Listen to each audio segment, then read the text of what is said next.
Okay, let's see if that fixed it. All right, I think I fixed it now. I think people should be able to hear me. Please message me if you can. Please message me if you can hear me, so that I know that my microphone is now working.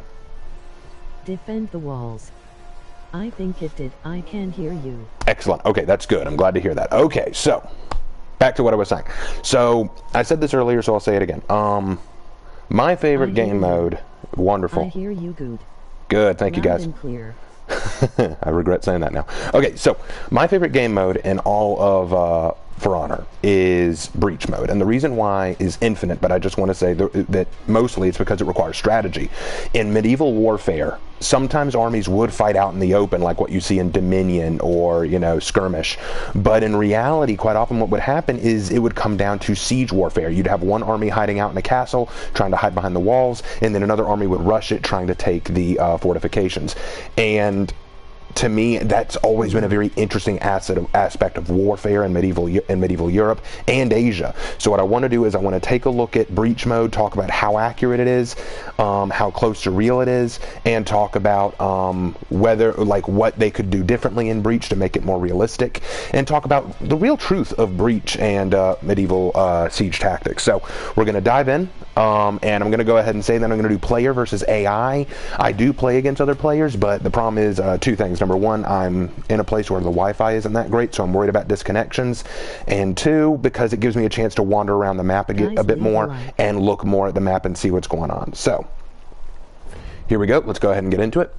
So the first thing that I want to talk about, yeah, like I said, I'm matchmaking. Yeah, I'm not going to do that right now. I'm not going to matchmake with other players right now, just because the Wi-Fi here is so bad that I'm worried about disconnections with so many other people on, and two, because it gives me a chance to wander around the map a little bit more and look at more of stuff that's there. So that's the only reason. Otherwise, I'd be playing against other players. So a couple of things that I want to talk about in terms of siege warfare first and foremost. When you think about siege warfare, the first thing that we often think of is, you know, rushing a castle, knocking it down with the battering ram, running inside, killing and pillaging anything inside. Part of that's true. I really want to talk about the differences in terms of how you fought in a siege and what you were aiming to do. Really, siege warfare comes down to what's the goal? What are you trying to accomplish? In something like, say, matchmaking, so you can play solo. I can do that, but for now I'll go with this, and I may do that later, because I'm going to do probably 3 or 4 breach modes before the stream is done.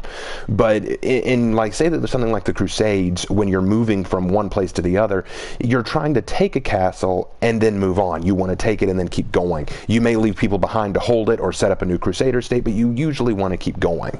You wouldn't want to kill everyone inside or destroy everything inside. Usually what you really wanted out of a castle were provisions. You wanted food and water and supplies to keep the journey going. So that usually is something to keep in mind when taking a castle. We're going to store first. So this gives me a chance to talk about Viking fortifications, which aren't. Yeah, there's a lot to talk about there. So we're going to go. We've got a Black Prior, a Warmonger, and a Shugoki. My Warmonger's pretty close to the next rep, though, so I'll go Warmonger. My Warmonger looks pretty sick, guys. I'm not going to lie. I love her look now. I've really been working with her. I'm now a rep 8 with her, so I'm getting up there.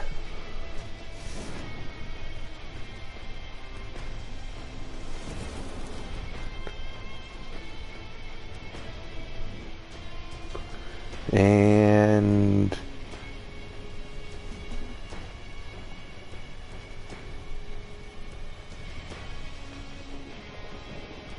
here we go. I only wish she looked forward and to the right. Yes, I agree with that. I wish that she looked forward too. It's really weird how she stands with her back to the person like that. It looks off. It just doesn't look right. I don't know. Like, I mean, I'm not going to say how they could fix it, but it just looks weird. But this is a good opportunity for me to talk about attacking and sieging. So when you attack in a siege, there are lots of ways you can go about sieging a castle. There are lots of ways you can go about sieging a castle.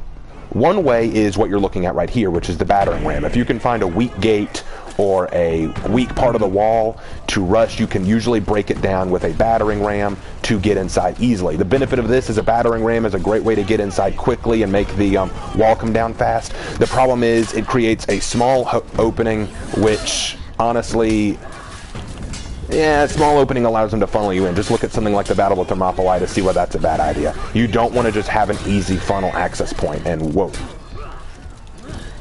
Oh man, it already looks like I'm getting bad connection, so I'm probably going to end up getting booted. We're going to try to beat it real quick, see if this doesn't fix itself. Ah, got killed. Another way that you could siege a castle, honestly, and it's probably the most effective way, is to just starve it out. Starving out a castle is a great idea in terms of sieging, because what you're doing is you're holding back, letting the people inside the castle run out of resources, they're running out of materials, food, water. It's just not good for the people on the inside.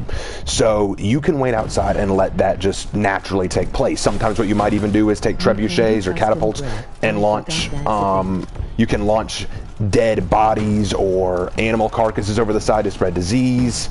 You could launch burning tar or burning lumber over the side to set things on fire to just destroy the interior. Anything you could do to gain a slight edge, you know, to really wear out the people on the inside. That's the benefit of it. It doesn't cost you a lot of lives, but it really wears them out. The negative to it is it does take time, and if you can't fortify the entire territory, it can be very difficult for you and your army to keep supplies controlled. Plus, there's always the opportunity. Gotcha. There's always that opportunity that the defenders inside the castle have allies who will come and stop you. Like taking the case, there was an incident in feudal Japan where the Takeda clan was invading and attacking a Tokugawa fortress. They had them on the run, they had them backing up into the keep, but it was taking too long, and eventually Oda Nobunaga showed up with reinforcements who managed to turn the tide of battle because they could pinch in the Takeda forces. And with Oda Nobunaga's firing squad on one side and the Tokugawa forces coming out of the castle on the other, the Takeda were quickly beaten. You don't want to make it take too terribly long. It depends on how long you can last and how much resources you have to use. Man, we're in a brawl here. Hold on, let me get out of here. All right, now I'm ready. Phew, that was rough. I'll pick you up. Oh, nope, never mind. You got it. Okay, so those are two ways, and my favorite way is the starving out tactic. The only problem, like I said, is with starving out, you run the risk of going too long and putting yourself exposed to allied forces coming in to help the defenders. That is a problem. Other ways include, you know, siege ladders. We see a few siege ladders. Siege ladders aren't bad by themselves, but the issue with them is they're too easily stopped by the defenders. All it takes is, you know, dropping some sand or tar on it, or, you know, shooting them with arrows, shooting the climbers with arrows. They're a bad idea. Like right here, it looks like we have a siege ladder going up into this broken part of the wall. So that would be one way. I'll give Store Stronghold some credit, though. I will give it a heal. I will give it a little bit of credit. There's no obvious way in that couldn't be well defended. Oh shoot! There's no obvious way in that couldn't be well defended. Get out of my face! Deal with this minutia. Ah, minion! Look out, Shugoki! Anyway, ladders aren't a great idea unless you know you can cover the area with ladders and keep people off indefinitely. That's the biggest problem with ladders. Now, siege towers, which we'll see whenever we get to the Knight Stronghold, are actually a very different beast. Siege towers can be very useful, and when I do my Crusader video on the First Crusade and we talk about the Siege of Jerusalem, you'll see the Crusaders use 2 siege towers to great effect. Like, they're very, very useful. Let's start clearing out this zone. Oh, shoot.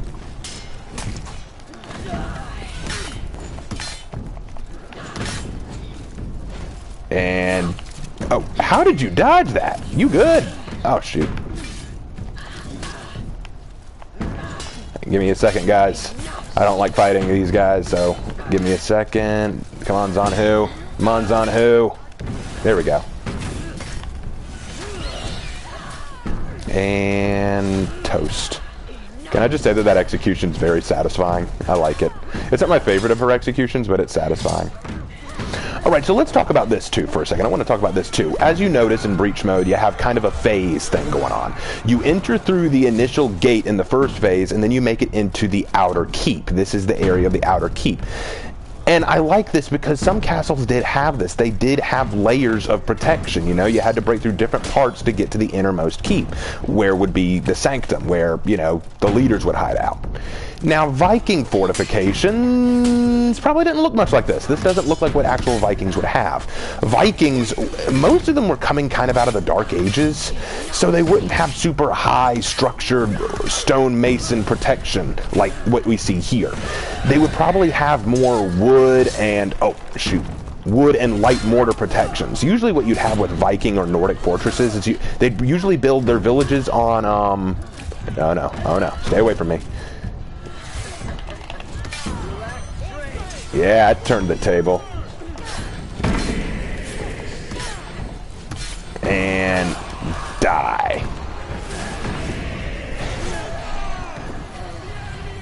Okay, so usually what you'd have is you'd have hills or structured hills that you would build fortifications on, temporary fortifications, because they're usually civilian based. Because think about it, the Vikings don't have to worry a whole lot about massive armies coming to wipe them out. They usually don't have to think about that. What they usually think about is, uh-oh, here comes another clan coming to siege us or take away our stuff. Here comes some thugs, some local bandits, some local highwaymen. They're coming to steal all of our stuff. We need to do something about it. Oh, no. Okay, quick question. I'm going to take a break from the commentary to say something real quick. Do y'all think that Jormungandr got pretty much killed with the CCU? Because now they can't drain stamina on a parry. So that takes away one of their main tools to drain stamina. Like, let me know in the comments or in the chat what y'all think, because I feel like Jormungandr got neutered. They're still usable, but I feel like they got very much neutered. I'm coming to heal you, hold on, buddy! Hold on! I got you, bro. I got you, bro. Gladiator, leave me alone. You jerk.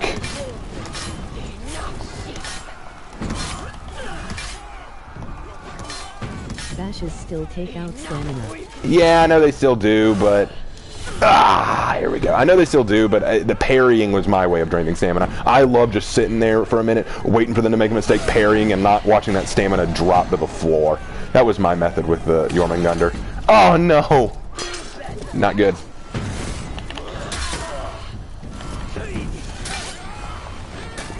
Alright, let's clear out these guys, and I'll keep talking about Viking fortifications. The storm is still very much alive. It's relatively easy to get people loose without parry. Well, maybe it's just me then. Maybe I'm the noob. Oh no. No! Glad, you jerk! Okay, I'm gonna be honest, guys. Of all the heroes in For Honor, my most hated is Gladiator. You are a pro.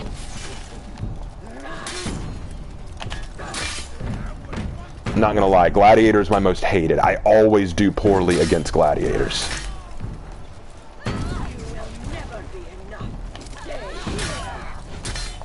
Glad is a war criminal. I feel like they are, yeah.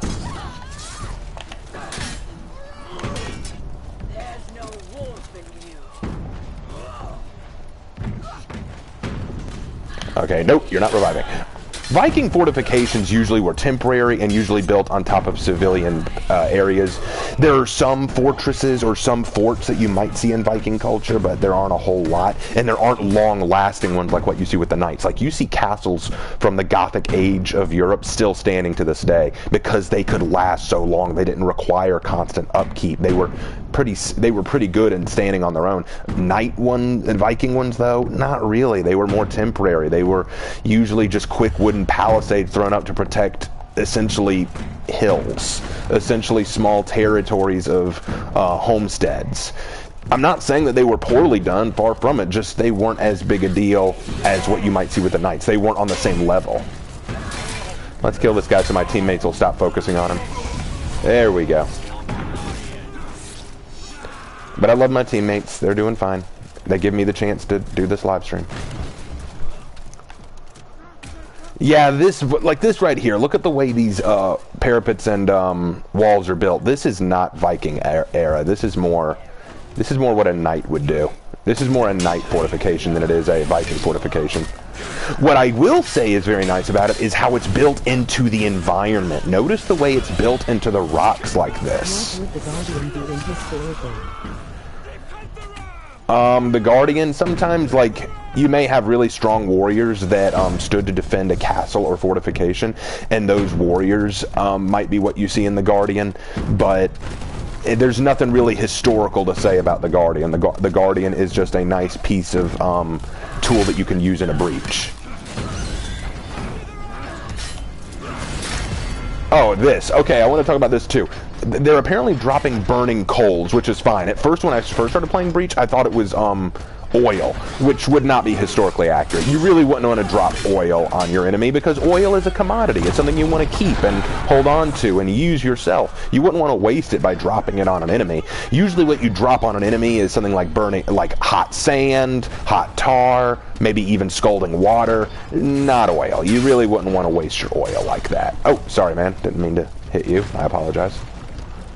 I feel like a jerk. I'll leave him alone.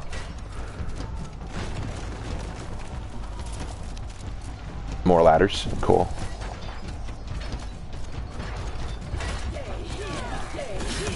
But like I was saying, the Viking territory is built into the land, which is what you want to do with a castle. Oil sounds like someone needs... Thank you, bro. Yes, I appreciate that joke. That's a good one. Oh no, they're going to revive someone. I like the fact that they built this area into the environment because that's the way you want to build a castle. Lots of knight castles are built near rivers or on top of mountains because it's a natural defense. Samurai castles were built near rivers quite a lot or on mountains because it was natural defense. And Vikings, if they did have to build fortifications, like to build them on natural defenses like hills. You know, you want to have a natural aid to your defense, and as you can see here, they've kind of built this into a mountain or into a hillside. You can see the trees and rocks growing around here. This is very, very cool, and it feels real. I really, really like this. But you'll also see stuff like this. Like, I really like this room, though. This room is very nice. It shows you a very nice map of... oh, shoot. I didn't know you were back. I thought you were gone for good, dude. Shows that I know. All right. Does the ram look like a Viking thing? Vikings probably wouldn't use rams all that often, and if they did, it wouldn't be this well made. It'd probably be just a large log that they all picked up and ran with together. If I had to be really honest.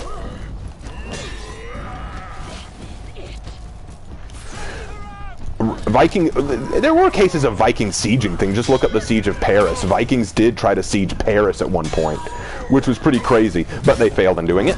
Because Vikings aren't really siege warriors, they're shock troops. Vikings rarely had a reason to use rams. Yeah, exactly, bro. Exactly. They very rarely had to because they like to attack coastal towns and villages that were very lightly defended. They like to hit and run very, very quickly. They didn't want to last out in a long siege. Ah, shoot. I thought I had him, but I didn't have him.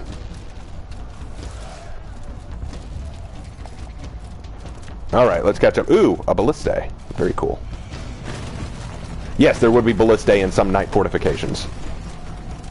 How long do you think it would take to build castles? Depends on what the castle's being used for and where it's being built. Some castles were built to defend towns and cities. These castles would take years upon years to build. Some were just small fortifications or towers meant to be lookout posts. Those might only take a year or two. It also depends on the wealth of the people who want to build it because castles cost money. You need architects and people who have the time and energy to build it and the know-how. Lots of factors go into this, and catch.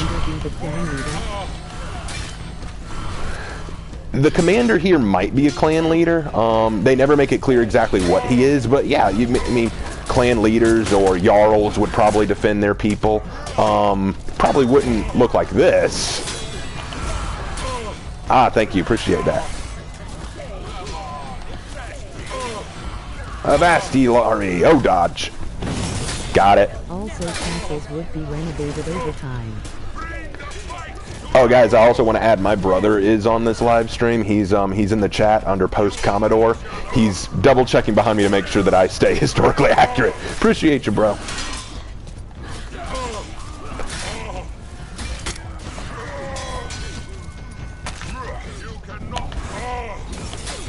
All right. Again, we're really seeing what I like here. We're seeing the territory built into the land. I really like this rocky formation here, this sort of mountainous territory. This is probably where the commander was hiding out. But if you look back there, does that castle look like something a Viking would live in? Nah. Oh shoot. Oh no, new shot.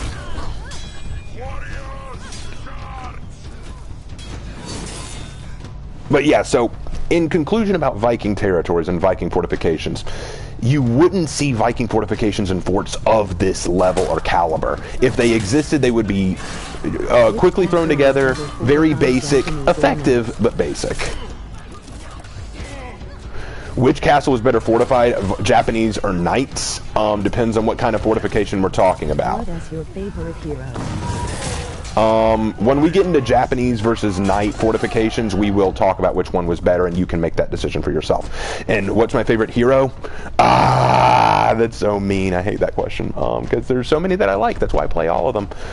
I love Black Prior. I think Black Prior is really, really fun to play. I have them way up in my reps. I also really enjoy Shaolin. They're very fun. Nusha changed the game for me. I love playing against turtlers when I'm a Nusha. That's the best. Warmonger's growing on me. Warmonger is definitely growing on me. It's easier to say which heroes I hate rather than what it is I love.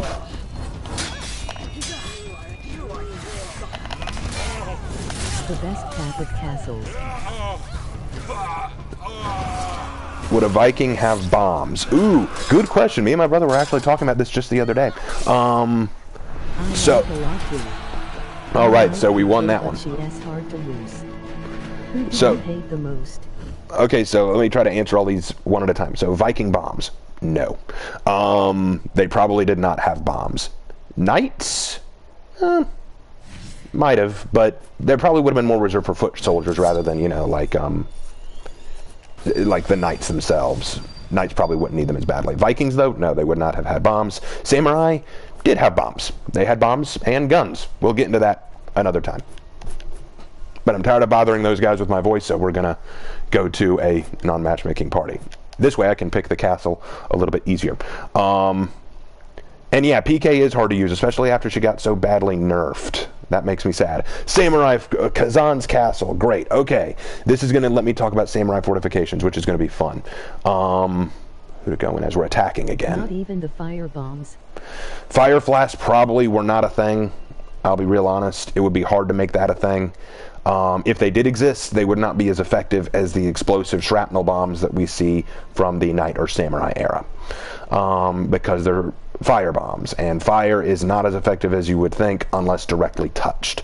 Shrapnel bombs can cause laceration damage, concussive damage, lots more damage than what a fire bomb could do, unless it's near something that is highly flammable. Okay. I'll do Warmonger again, just one more time, then I'll play as someone else. I just want to get her up to the next rep. Okay, so the other question, Gladiator. And it's not because he's bad or anything, it's because whenever I play against Gladiators, they're always able to outplay me. I would actually tell you that Gladiators, that all assassins are bad. He hates almost all assassins. So there is that.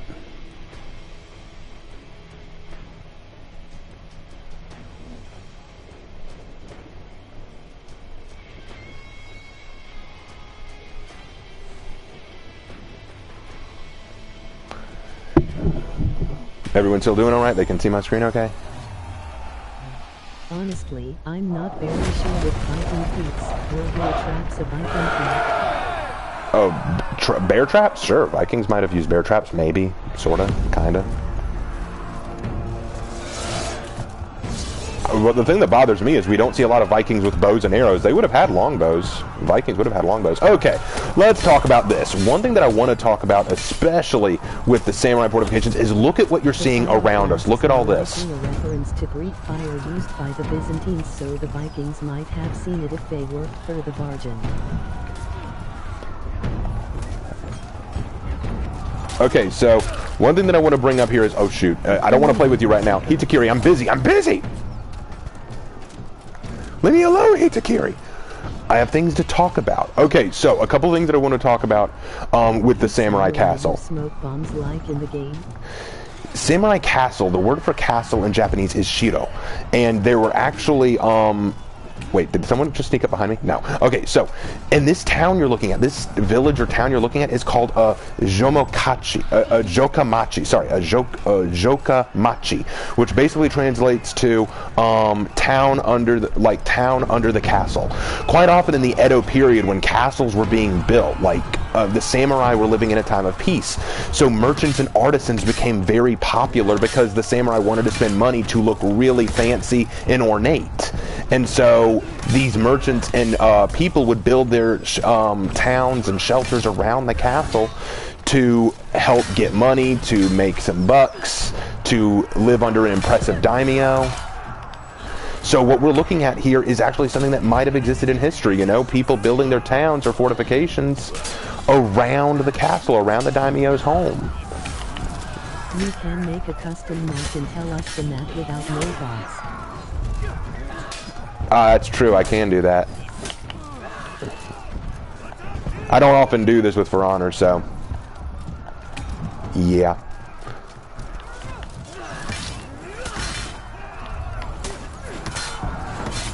Good day, gentlemen. Alright, so this territory, I'll say this. What I like about this spot is, notice here how it looks like the castle's been crumbled. One of the problems that I have with some of the maps is it looks like especially the main Viking map, it looks like the Vikings had an easy entryway to their castle. And I'm like, you don't want that in a castle. You don't want a castle with a weak and easy entryway. But here it does look like the castle was collapsed. So that actually looks historically accurate. That looks like what would happen in a siege. You break a piece of the castle and everyone can get in somehow. That I can get behind.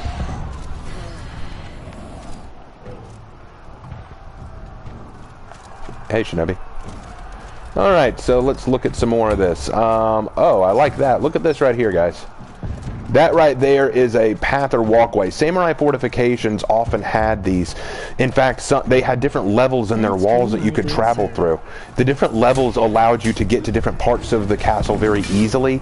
And they would often have walkways, and not only walkways, but arrow or gun holes, which you could fire your guns or arrows through. They had a lot of very ingenious ways of defending their fortifications, which I do want to really talk about. It's very fascinating how they would handle it, how they would handle the fortification of their castles. They learned a lot from their sieges on Korea, too. They learned a lot about retractable bridges. Sometimes you'd have retractable bridges between layers or walls that they would use to get between places quickly, but then retract them before the defenders could make use, before the attackers could make use of it.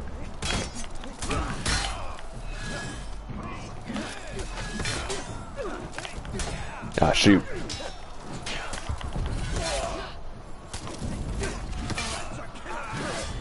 Got him.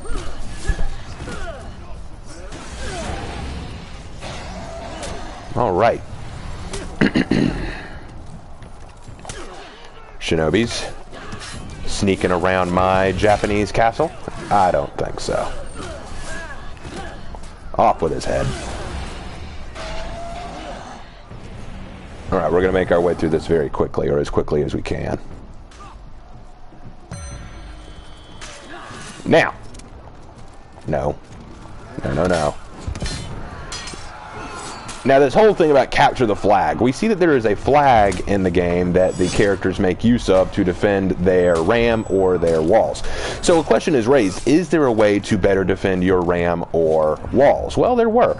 Rams could usually have a sort of roof or shield put over it that would help protect it from fire or arrows. Every single map has so many good-looking details also out of map. Oh yeah, when we get to the Chang Pass map, I want to talk in detail about that. That'll be fun. I might do that in a custom match so that I don't have to be fighting, so I'm easily distracted. Because I know that for some of y'all, you're just like, Cliff, we're here to see you talk about, we're here to see you talk about the fortifications and the history, not the fight. We could watch better people fight. Like, Vita Neon released a new video recently. He's great. So people, if you haven't subscribed to Vita Neon, he is hilarious. Go check him out.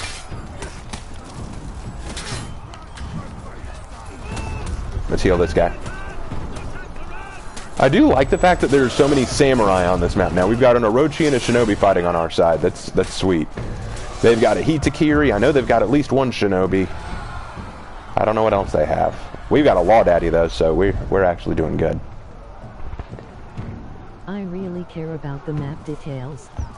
That's my favorite map. I always hope for the Chinese Breach map. Oh yeah, let me tell you, the Chang Pass map is amazing. The detail put into it is great. I can't wait to get to that one. There's so much I want to talk about with it. But when we get inside this map, when we get inside the castle here, notice how ornate and beautiful everything looks. Look at how artistic and everything that they did to make it. This would be accurate, especially in the Edo period when you're trying to look more ostentatious and pretty. When appearances matter so much to the daimyo. I better pull back. Alright, eat it. I shouldn't have used my corruption on that one. That was probably a bad move. I love the open space for the Chinese map. I really do wish they had more Chinese maps in later seasons. Oh gosh, yeah, I'm really hoping that with this next season they're going to release some more Breach maps. I really just want some more maps in general. It's been a while. I think the Chang Pass one was the last real map we got. And that was a while ago. I want some new maps, man. Ah, shoot, mistimed it.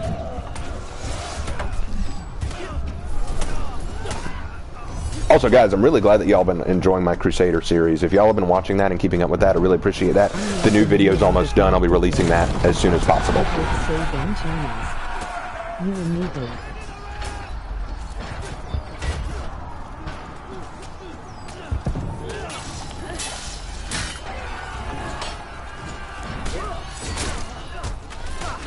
Ah, dang it, I'm probably going to light on fire in a sec. Yep. Oh, I didn't light on fire. Sweet. Let's light him on fire.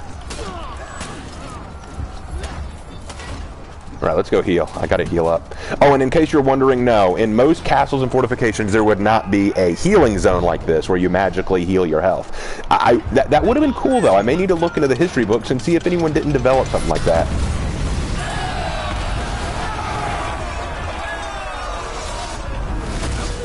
Healing up, healing up, healing up. What? No. Thanks, bro. Appreciate you.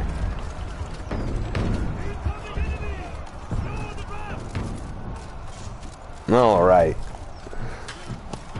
Now, there were probably places in some castles where, like, you would set up archers, especially in Japanese castles, where you had specific holes in the walls for archers to shoot at enemies coming in. Attackers would actually have to set up bamboo or wooden palisades to protect them from archers and riflemen firing on them. That's where the bamboo palisades come from. You can actually see those in most arts and portraits of Japanese battles. Now again, look at this place. It looks like a city within the castle, which is not too inaccurate. You would probably see something like that. Look for honor heroes and historical warriors. Ray, all that'll be like. Actually, my brother and I are planning on doing a video together where we talk about which of these warriors would win in an actual faction war between them. Like if Vikings, Knights, and Samurai actually fought each other in history, which army would be the winner? Not which individual warrior, which army would win out? Which had the better tactics and better weapons? Chinese foot soldiers would look like when the Wuling faction finally arrived.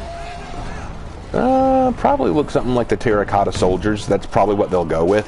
Although I have to admit that most of the Wulin warriors look like Ming Dynasty warriors.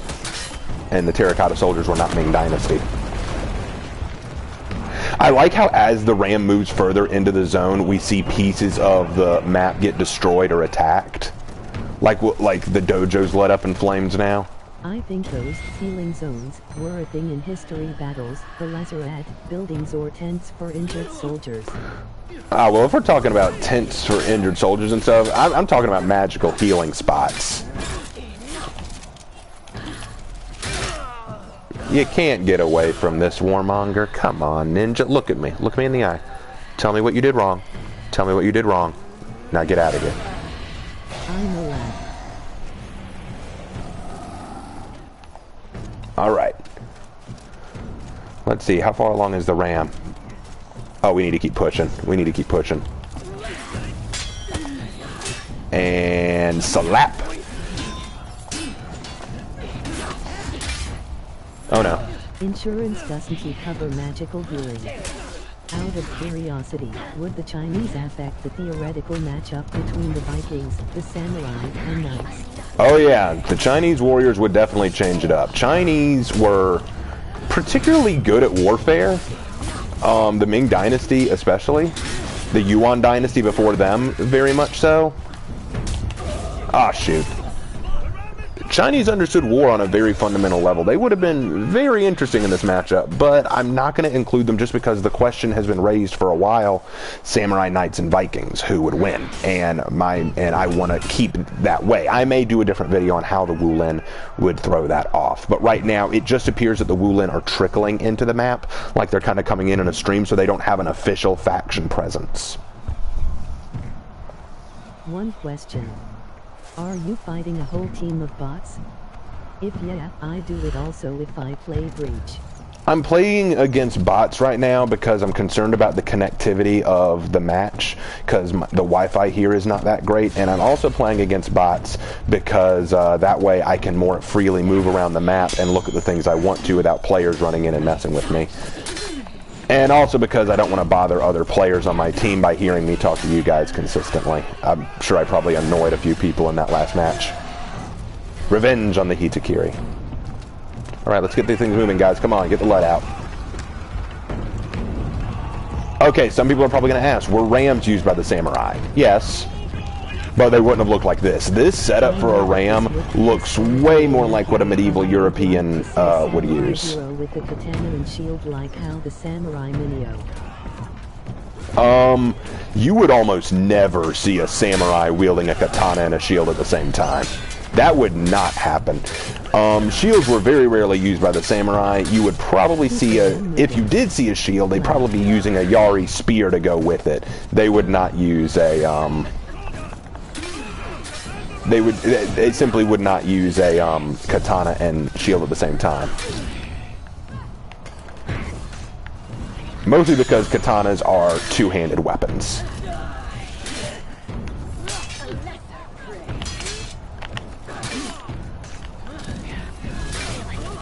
Come on.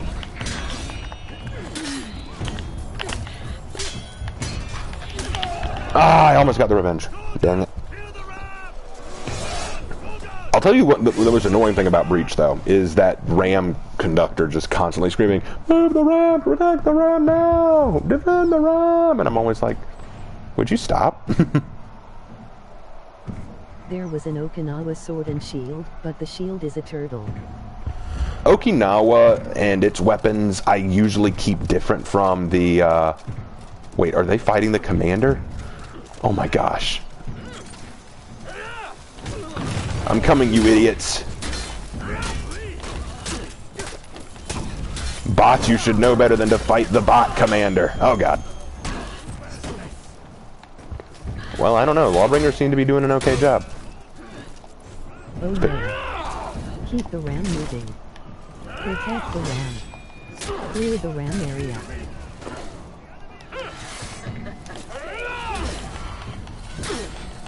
Come on. Come on. Ah! My life is a lie.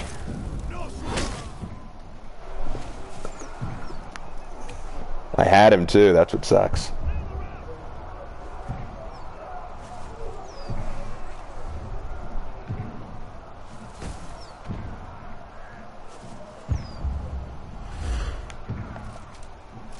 All right, let's keep moving so we can keep talking about Siege Warfare. I want to get to the Knights one eventually because I do want to talk about the accuracy of the Knight fortifications.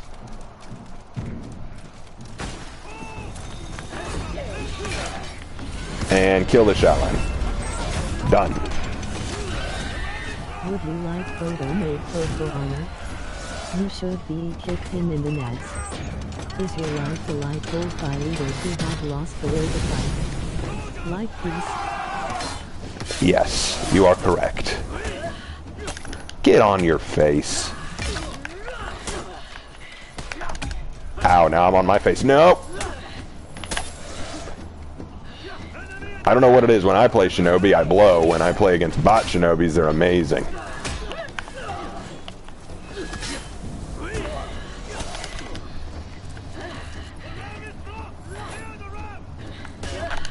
No, why do I mistime that? Get away from— ah! I killed him, but now I'm gonna die. Stay away from me, minion. Stay away. I'm warning ya. No! I'm out, I'm running, boy. You can't catch me. You can't catch me. Oh boy, it was close. It was way too close. How sad is it when you're a warmonger running for your life from a minion? While out of stamina, so.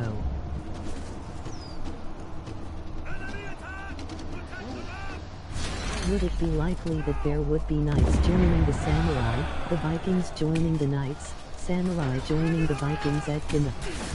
To be the bot shinobi you just need to feint and GB, they like dodging. Here, try this, boys. Oh shoot, no, don't guard break, that's not fair, you're cheating. Cheating! No! Yes! Ha-ha! Ha-ha! Suck it! Back in the game! Time for OP! Plague! Efforts! Yes, yes. No. No, I'm getting away from you. Aha. No, I want him, Law Daddy. Leave him alone. He's my— ah, shoot. Law Daddy, hit him. Hit him, Law Daddy. That's another thing I don't like. Why do bots stand there and let me take it? I don't get this. Yeah, I know. If you get close to the rim, they sing if there's no one else around, so they will sing for you. So the question was, would it be likely that there would be knights joining the samurai, the Vikings joining the knights, samurai joining the Vikings, etc. in the world of For Honor? It wouldn't be likely, honestly. I couldn't see that. I mean, in For Honor, we see that happening. Like, I mean, obviously you can play with different people from different factions. In the Black Friars repost event trailer, it says that the samurai and Vikings joined forces to crush the knights. You didn't use the thumbnail. Sorry, Toasty, I tried to add it, but since I'm playing it on PS4, it won't let me add it until I finish the video. Once I finish the video, I will add it. Yeah, Toasty Rep made a thumbnail specifically for this video, and I tried to figure out how to add it before I started streaming, but it wouldn't let me because I'm doing this on PS4, not computer. So I'm going to have to add it once the video's over.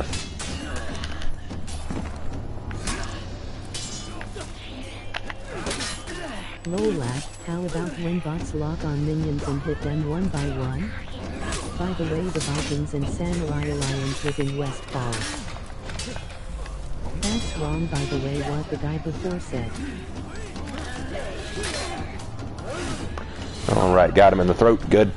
So, when you think about knights, samurai, and Viking joining forces, in the lore of For Honor, it could happen because these guys have been around each other so long that they could probably form connections.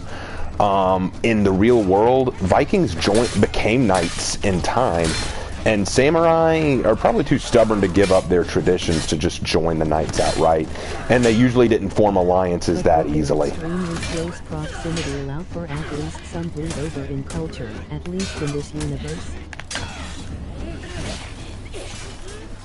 Finally got that Shaolin. Ah, Hitakiri, you. Thank you. Well, I think that their close proximity did cause bleed over in culture. I mean, just look at the ram. The ram design that they use in Breach looks very similar to what medieval Europeans would use. With samurai and Vikings, if they did use rams, usually they were just logs they picked up. Joined forces, toasty. Now look at this map right here. Look at the way this is set up. This looks like a Japanese garden, which is cool. It looks like what a small-time daimyo would do with his inner keep or his home. The problem is this doesn't look like a home. That's my issue here. This looks like a shrine. If you look at the building, nope. Catch. Sorry, MB, if you mean the Trailer Park Alliance was wrong. In the story, it was different. Oh no. Oh, I got owned. Where's my teammates? Where are my teammates? Get away. Teammates, help me. And dead. That's the problem with playing with bots. They never come to help you.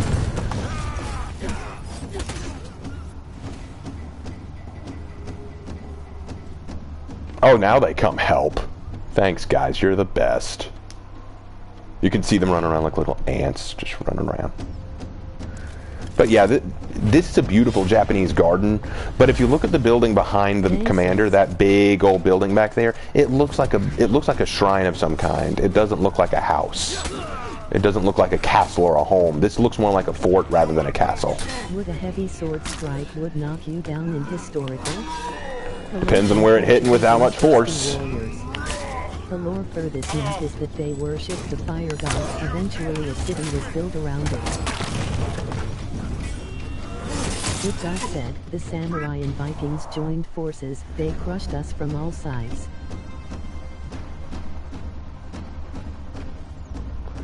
Man, this isn't going to end well if my teammates don't straighten up. That's the problem with playing with bots. They don't think with their brains. Alright, hit this guy, hit this guy.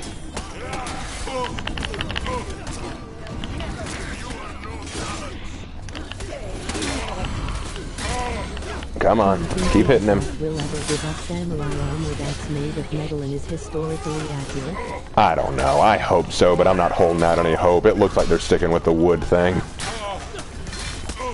I hate that they did that too. I'll bring that up in a later video, the wood thing. Guys, if you haven't heard me say it before, I'll say it to you now. Wood and armor was not what the samurai wore.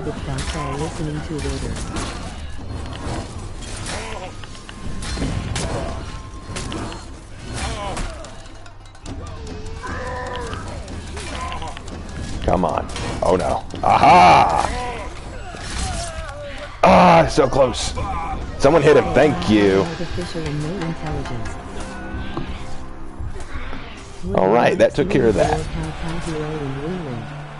Bingo. If you say group up, bots are actually grouping up. Alright, so got that one done. Instead of going into another match, let's go into a custom match where I can walk around and show you what I want to show you. Why do you think Ubi gave us wooden armor in the first place? Probably because that's a popular misconception. They probably heard somewhere, oh, well, samurai probably had wooden armor, and so we're going to give them wooden armor. Which bothers me to no end. Ooh, rep 9 now. I am happy. Alright, let's pull out. Let's go to custom match.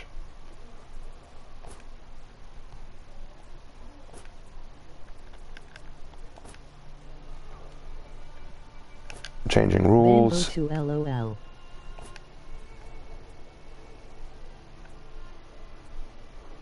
Your perks, revenge, damage. Doesn't really matter. No one's going to be there. Is the Shugoki historical accurate? The Shugoki's historical. He's based on sumo wrestlers, which I guess. I mean, he's big like a big boy, but the Kanabo's historically accurate. That is a real weapon, but sumo wrestlers weren't really soldiers. They were just martial artists. They were highly trained martial artists to participate in sumo. All right, let's go to a map selection. We'll do Walled City last. We'll do Chang Pass first. Let's do Shang Pass, and we'll do it in the daytime. All right. And I don't want any bots. It's just going to be me. By the way, the Blackfriars riposte was not accurate to the story. I heard that it wasn't. I had heard that it was not. All right, let's see. Since we've done a lot of that, and we're going to the Cheng Pass, let's run around as Zhang Jun. Almost 2 am, but still gonna watch Kek. No, thank you. Sorry that it's so late for you. We're gonna look at Cheng Pass, and we'll look at the Knight's Fortress and the Viking Fortress, and then we'll be done. Took Westhold. Then the alliance happened.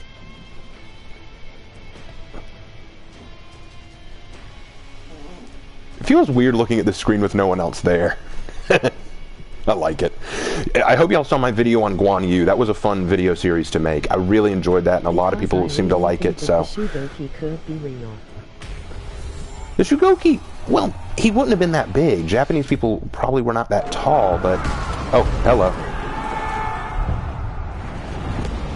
Come on, come on, come on.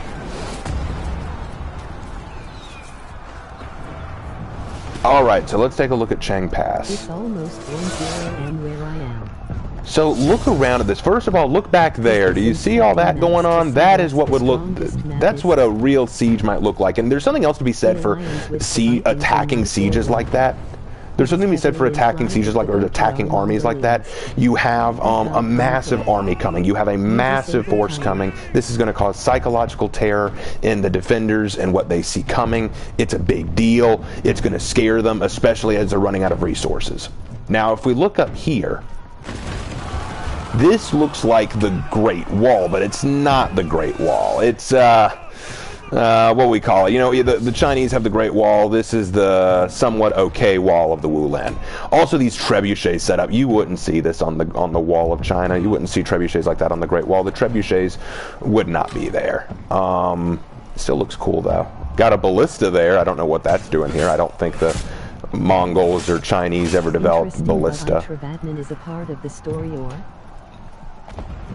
it is literally described at the Great Wall. The timer's not disabled, but we'll be done with this place well before we need to be, I think.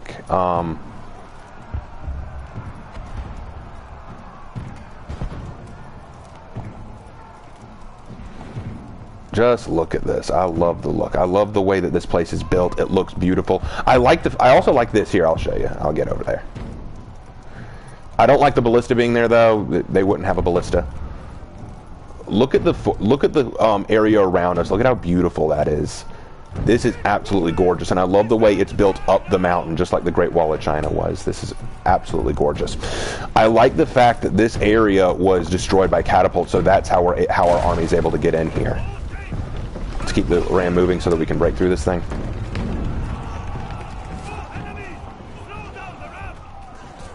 Yeah, this is probably my favorite Breach map. It's so beautifully put together.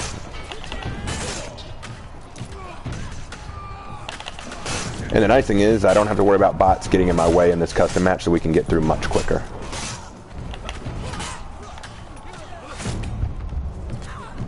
I made my own wall of text on why Cayenne Pass and Walled City suffer from the same problems. Sure, I'd be glad to see it if you got it. Wanna see it? I'm always happy to hear other people's perspectives.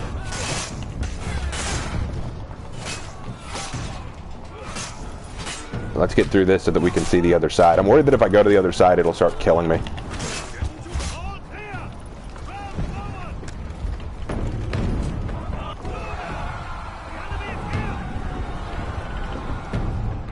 Come on. Come on.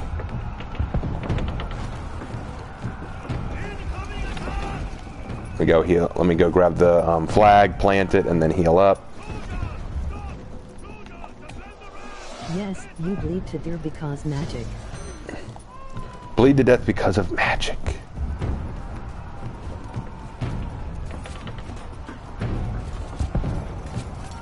And plant.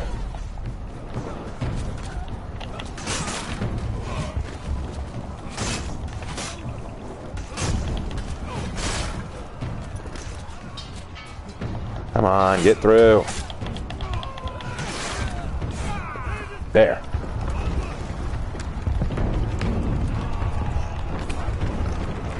And lock in place. I'm gonna go heal up and then I will help keep it going. But yeah, I love this. This is absolutely... Now, I will say the way this castle looks on the interior, a little bit of this looks more like medieval Europe than it does China, like especially in these back areas. Protect the ram.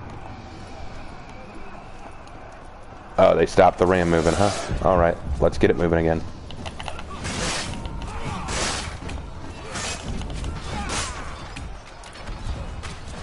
Clear them out, boys.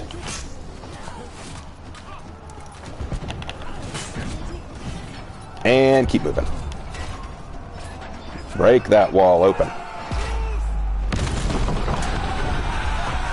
Look at these markings on the side. I don't think that they take the time to emblazon something like that on stone. But what I will say is look at the way the stone differentiates as it goes halfway up. We've got large brick structures here, but then as we go up higher, they get smaller. This is actually classic Chinese structure. I like that. This is very, very cool. And even the door here looks more like a Chinese-style door with the studs.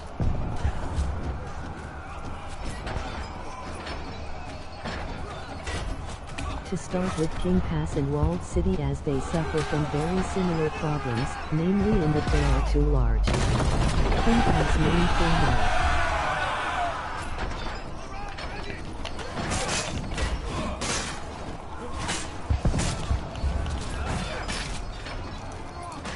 Come on. One of the problems I always have with Zhang Jun is his attacks drain his stamina so quickly. I like that he can regain it back so well, but man, just doing a simple combo can sometimes leave you completely dry of stamina. Alright, we're in. Also, some of you might be wondering why the red? Why is there so much red on the doors and gates and stuff? That's actually because in Chinese culture, and some Japanese culture, red warded off demons or bad spirits. Color had meaning. Man.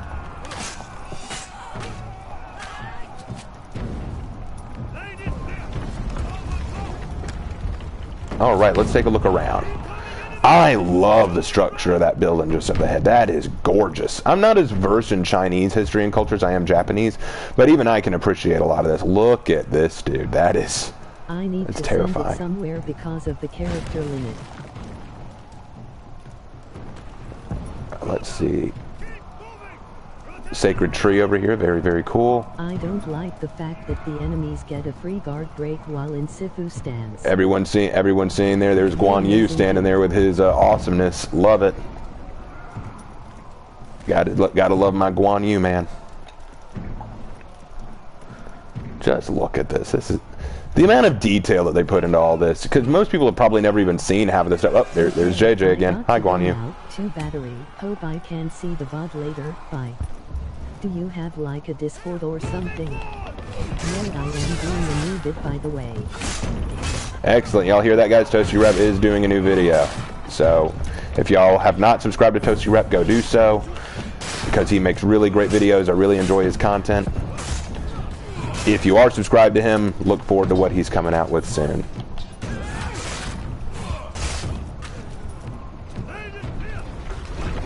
Haha. Actually, how many of y'all are Avatar The Last Airbender fans? Nice. What does that look like to you right there? Lion turtle. Yeah, it's a lion turtle right there. They didn't make that up. That's legit. Got some lion turtles all up in here. Alright, let's keep this thing moving. How we doing? I better go help them take territories. Hold on, hold on. Well, this gives me an excuse to go up there anyway. Lions. Sweet.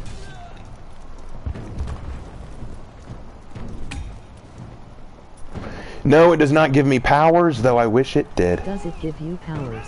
No, sorry, I'm Will. the Avatar and you gotta deal with it. Don't you Which night dare. do you think is the most historically accurate?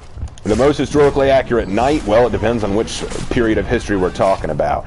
because I would say the Warmonger is pretty historically accurate to the High Gothic age.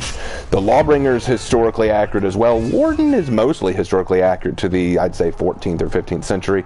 Peacekeeper is not. My brother and I were literally talking about that just this morning. Peacekeeper is probably the most unhistorically accurate knight there is. Because there just weren't any female assassins like that. You just didn't see them. Women usually stayed off the battlefield, and it's not because of we hate women. It's because they loved their women and wanted to keep them safe. If someone said, I'm going to put women out on the battlefield, then the first question to be asked is, why do you hate women? Why do you want to put them in the line of fire? Why do you want to put them in danger?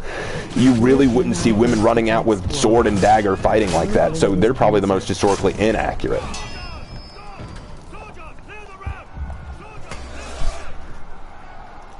I'm not sure at this point. You could probably private message it to me or something. Oh, let me get this. I don't know why. They're not going to do a whole lot of damage to it on their own. But I guess it's better safe than sorry. There. Now let's clear these boys out of the way. I want to see my ram move. Ah! Minion poked me and I died.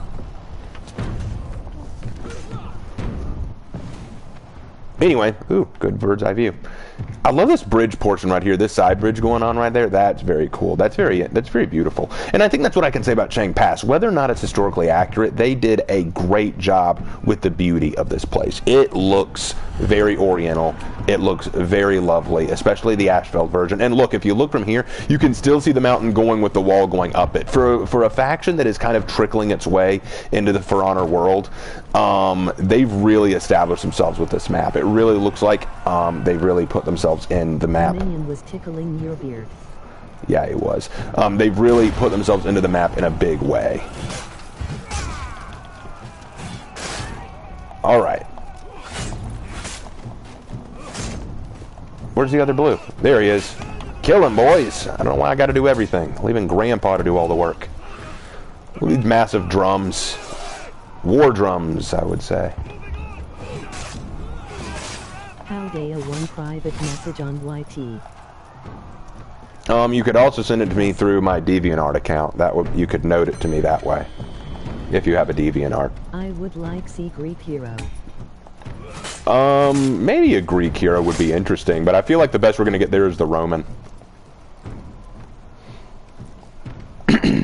If the Wuling were to be put on the map, how do you think it should be done? I would try to give them a piece of Valkenheim so that the Vikings couldn't keep owning all the territory each faction war. Let them have a piece of the mountains, for Pete's sake. Cool old man. I'm such a fan of JJ. I loved making the Guan Yu series. That was my favorite thing to work on for a while. Just getting to write down everything about Guan Yu that I loved, all of his history, relearning it all. There's a beauty to history, guys, and that's part of the reason why I make this series, because I think that people I think that people really don't understand history quite a lot. I feel like history is greatly overlooked. When you think about what history is, when you think about what led to the creation of our world, what led to the creation of the future, you have to understand what historically built it. And I think that quite often we forget history. We're a forgetful people. We're a race that really just kind of leaves things for granted, I'm afraid. So I feel like it's so important to analyze these kind of things. What does For Honor get right about these historical warriors? What does it get right about these maps? What does it get right about these battles? What are the things that we can praise them for and say, hey, you did a good job. This is good stuff that's been done. And that's why I did this. That's, well, a large part of the reason anyway. Because I want to help y'all understand the way me and my brother understand it.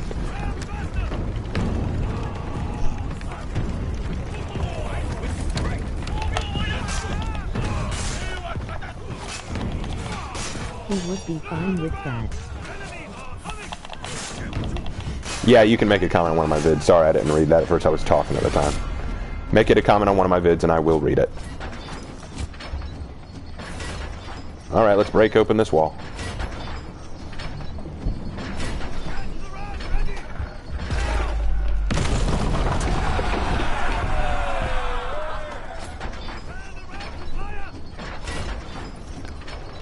More minions. Where do you all come from? No, don't poke me anymore. I'm gonna go heal up. Y'all do that. Y'all do your thing. Minions, do your thing. And they will too. Oh, I forgot completely about this room. Ah, this is nice. Look at that little view back there. That looks like a very nice bath right there. Those are freshborn minions. Who else wants to take a bath in there? Someone move this gate out of the way. I'm gonna go take a bath in that. That's where I'm at right now. Whoa, what was that? Oh, cool. What should the next Samurai and Viking heroes be in your opinion? Are the effects in For Honor canon? Make Rob bring Aurora, emoji grinning face. Um, I did it. Viking heroes and samurai heroes. I want a Viking hero who carries a axe and shield like in the original trailer for the game. That's what I want. I want an original I want an original hero with the Viking axe and shield. That's what I want. As for samurai, that could go up in the air. I'd love a hero who carries a nagamaki. Maybe we could get another style of shinobi who uses sai. I know that sai were an Okinawan weapon, but hey, if we're going to do that kind of stuff with Kusarigama, I vote we can do just about anything we want to at that point. Right, take the territory, boys. And as for Wulin heroes, God, there's a list of Wulin heroes I'd love. I love a Wulin hero who uses a Xian sword. I love a Wulin hero who uses a whip chain. There are lots of ideas for the Wulin. They have yet to touch them. That's why I thought the new hero was going to be a Wulin hero, not a warmonger. Predicting a Holden Cross Knight with the Bardish or some sort of polearm with feats that help his team as opposed to warmonger. That... maybe. Here's the thing. What they hinted at with the new year is that that the warriors are going to have to choose a side. And I'm willing to bet that both sides are extremes to some extent, otherwise it wouldn't be a hard choice. There's going to be some kind of extreme that we're going to be dealing with.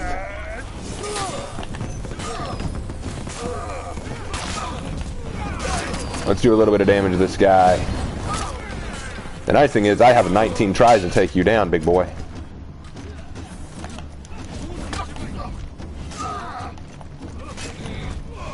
Oh, God. I posted the wall text, by the way. Oh, thank you. I'll take a read at it later. Now, back here, look up at that mountain. Look at that city. My goodness. This is gorgeous. This is absolutely amazing. And if you look back there, I think you can see even more of it. Really sexy. This is just... man, it brings a tear to my eye. This is amazing. They just do such a good job with the design. Look at the detail in just these dragon statues. Which one becomes Mushu? That's my question. Oh, hi. I forgot about you. Ubisoft having a bias for the Knights. Do I think that Ubisoft have a bias for the Knights? I think they gave them the most shield bashes and bashes of any heroes. I think that they gave them a definite edge. But do I think they're biased towards the Knights? No, I do not.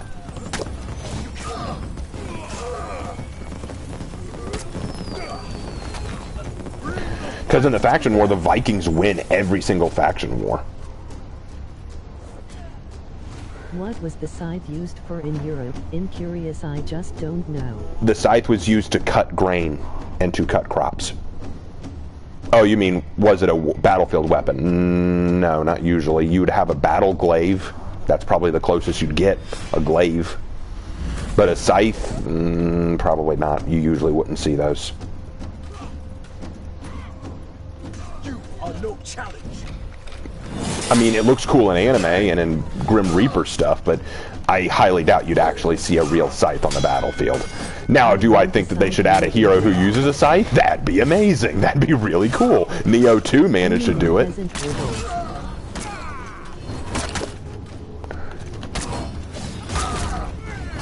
Let's finish this guy off. I'm sick of looking at him. Oh, good. God dang it.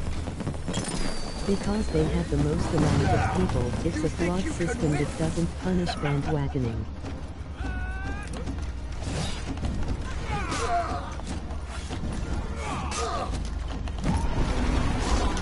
Done. All right, I hope y'all enjoyed that look through Chang Pass. We only have one more map to go, and then we will call it a night. And the next map is the night map, because that's the last one. I mean, I know that there's also another Viking map, but it's just not worth looking at, only because my biggest problem with that map is it has an easy entryway. It has an easy access point to get into the wall, and that to me is ridiculous. All right, we want to go Walled City.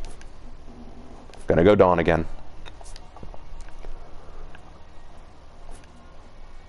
And let's see if we can't change a few things up. Let's upgrade my damage so that I can deal with those. Bro, make Lawbringer lore. There we go. Keo Cave has to be my favorite map. It's not even playable, lol. All right, let's do this thing, and then we'll call it a night. Because this has been a long video, and I hope y'all have enjoyed it. This has been a lot of fun to make. I am enjoying making it. All right, and this time, since we're going into the Walled City, let's go a night. You know, we've been talking about Peacekeeper so much, I'll go Peacekeeper.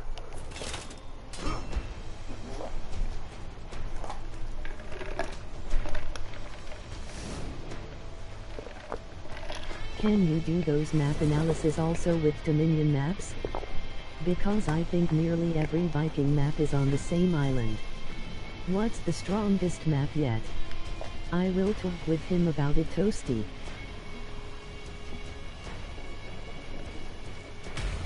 Yeah, I'll do a map analysis of Dominion maps. I don't mind doing that.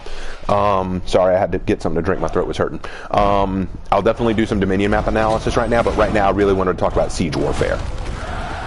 All right. Ah, we're fighting with the Knights. How do you feel about the rank mode? Also, I liked when there were ranked tournaments versus duels. Ranked mode is fine. I have nothing. I have no feelings for or against it. I love being lethal. Lets me clear out these guys a lot quicker. Okay, so first and foremost, let me point out that this is probably the best fortification we've seen yet. Look at this. This is amazing. This is what I'd want to see from a knight fortification. It looks like something we'd see in the Crusader states.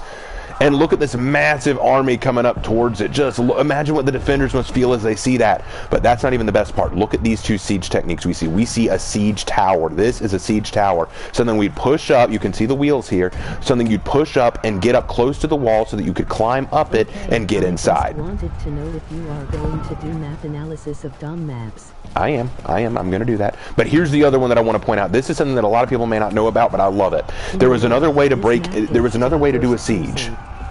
There was another way to do a siege that'll, oh, look at this. You get a siege tower marching its way up there. Look at that. Okay, look at this right here, guys. Yes, this is a way to siege. Dig underneath the fortification and climb in, or let the fortification fall in on itself. This is an actual way you would actually want to siege, which is so cool. I love that they did this. This is gorgeous. And it's actually historically accurate too, which is the best part, and that nearly killed me. All right, climbing up. I know it wouldn't kill you. I know that's just an animation. Yes, in real history, you would try to tunnel underneath the fortification so that the wall would fall out underneath it.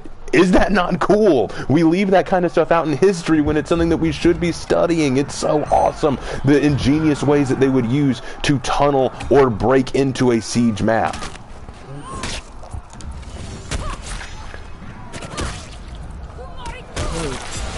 I never saw those details on the maps, like the rolling tower. Oh, thanks, man. It's little things like that that make me love For Honor so much. They can do such creative, inventive things.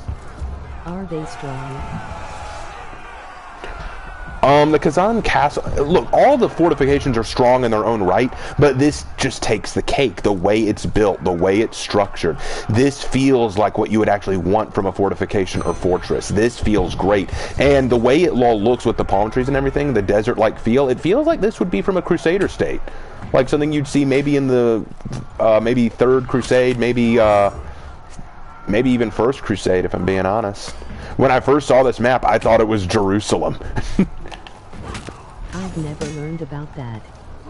Catapults are the main portrayal of Castle Siege, sadly. Yeah, whenever we see whenever people think sieges, they always go, "Oh, it's just catapults, right? Lots catapults and everything." No, no, no, no, no, no, no, no, no, no, no. Well, first of all, catapults weren't often used. You'd use trebuchets. Trebuchets were the name of the game. And I know a lot of people go, "What's the difference?" Well, look out there. See all those big suckers launching stuff? Those are trebuchets.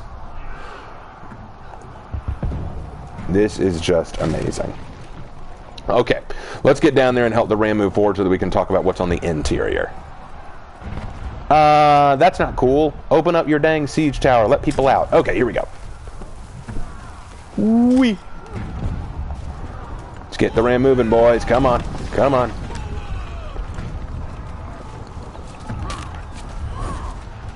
Catapults are flashier, hence the top portrayal. It opens up in the second phase. Pikeman killed me. Not cool, man. But then again, I guess since I made the damage levels lethal, the pikemen are going to be more deadly too. So there you go. Also, look around there. You kind of see the moat thing going on. Like you got that kind of space between the castle. You also got those two in actual history because that space, that ditch, made it harder to scale the walls. It made it harder to set up siege towers and the like. So a lot of this is very historically accurate. I really, really like this. I know I sound like a geek right now, but it's true. So much of this is just so well done. It's why it's a shame that For Honor's mechanics and popularity is so low right now. I really want to see them do better with the lore and the marketing, but right now the only thing I can say is for historical accuracy with these maps, a lot of them just look so good. I hate to see the game fail to that kind of nonsense.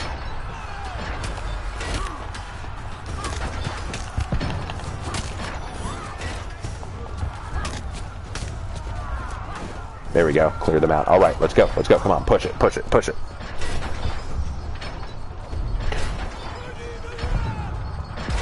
Drop. There we go. One more hit ought to do it. But it doesn't matter. Even if this one breaks, it looks like we got a bunch in reserve.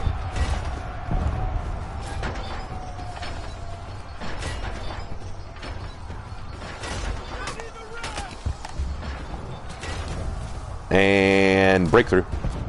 Breakthrough. Now.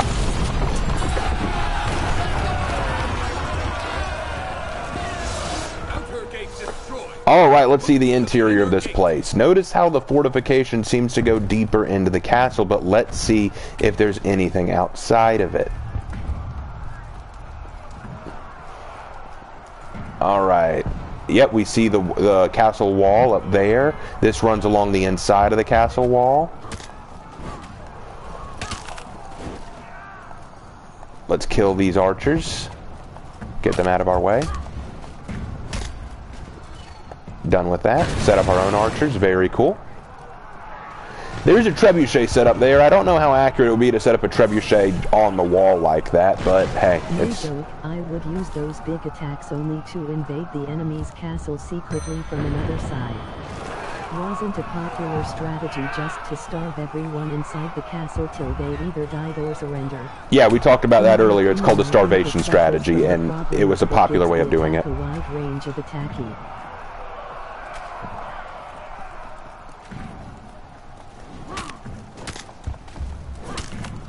I didn't complete the text, LOL.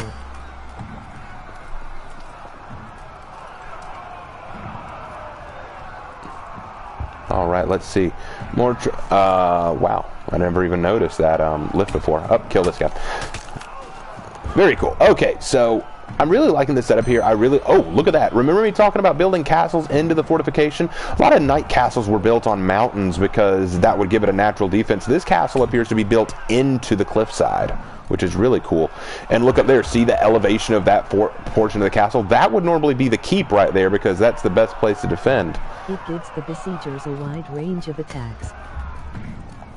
Well, you got to understand something about castles. They're great defense, but they do have openings. A castle that's too large will have fewer places to defend. About the military order of Christ. Yes, when I talk about the Templars, I will talk about who they were and what they represented. So, yeah.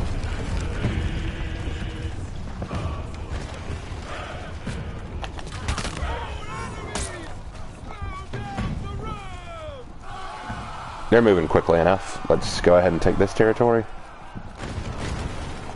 Let's see what's out past here. Yep. Another siege tower heading up that way. It's not moving at any specific speed. The best way to stop a siege tower was to light it on fire. Some siege towers would have metal put on them to help protect against that. He's edge walking left.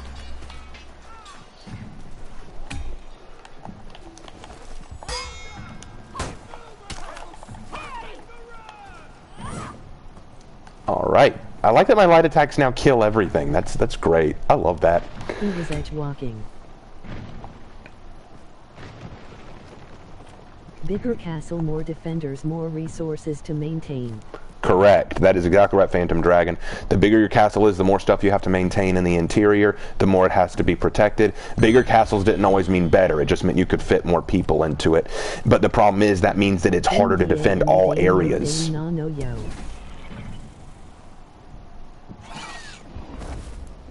Don't even know what that's referencing. I'm probably stupid for that. I hope my lore post that they didn't give you a stroke, lol. Well, I haven't read it yet. We'll see if it gives me a stroke. Right now, I got to get this ram moving. It's not going at a speed I like. Let's go.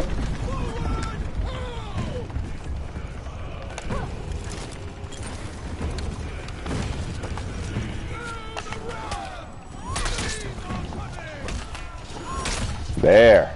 All right, let's go. Come on.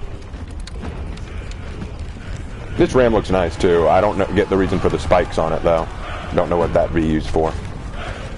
Because I am Portuguese and this Order of the Knights of Christ is very well known in Portugal.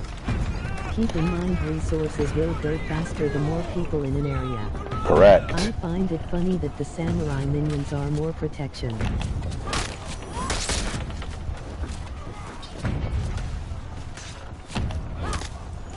Clear out these guys, get that ram working. Are more protected than most heroes. Isn't it a little weird? But yeah, the knights here appear to be wearing gambesons, so I wouldn't say they're unprotected, but you're right. I wish that the knights had better looking armor than that.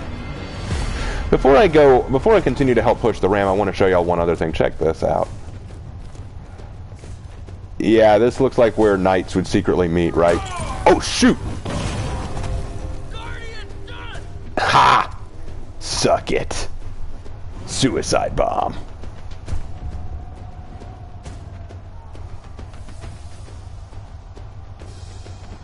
That's how you do. Don't forget, right now you are a knight, you know, edgelord, that's why the spikes are a thing. Nice. Correct. I believe that the spikes are there just for edginess. Which is what the Peacekeeper is. She's the edgy girl.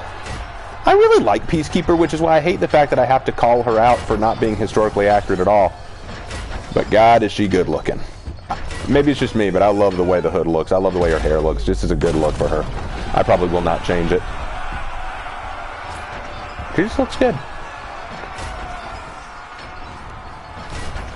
Anyone who agrees? Anyone who agrees out there? Peacekeeper looks good? Come on. Get a good look. Oh, she's shy. Show everyone your face, Peacekeeper. Inner gate destroyed. Kill the commander. Peacekeeper's fighting style, wearing it. Peacekeeper carrying dual swords.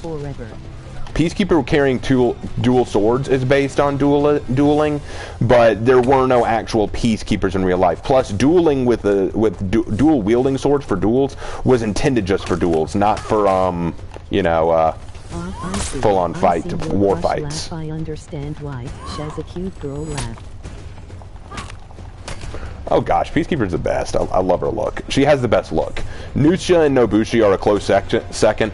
Valkyrie, if they'd show me her face, I could rank her, but they never show her face. And Shaman is a dog. Shaman, I don't mean that as an insult. She just is a dog. There is no sexual appeal there. There's none.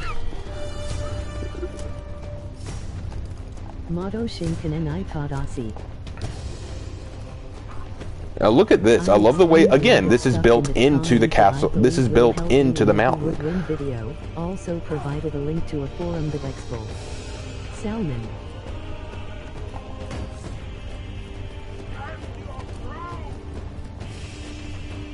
All right, come on. Where are we going? Where are we going? Where are we going? All right, let's see how much damage I can do to you, big guy. Aha! Wow, that felt good. Ah, this is a beautiful map. I love it. I love it, guys. I don't even know how old Shaman is.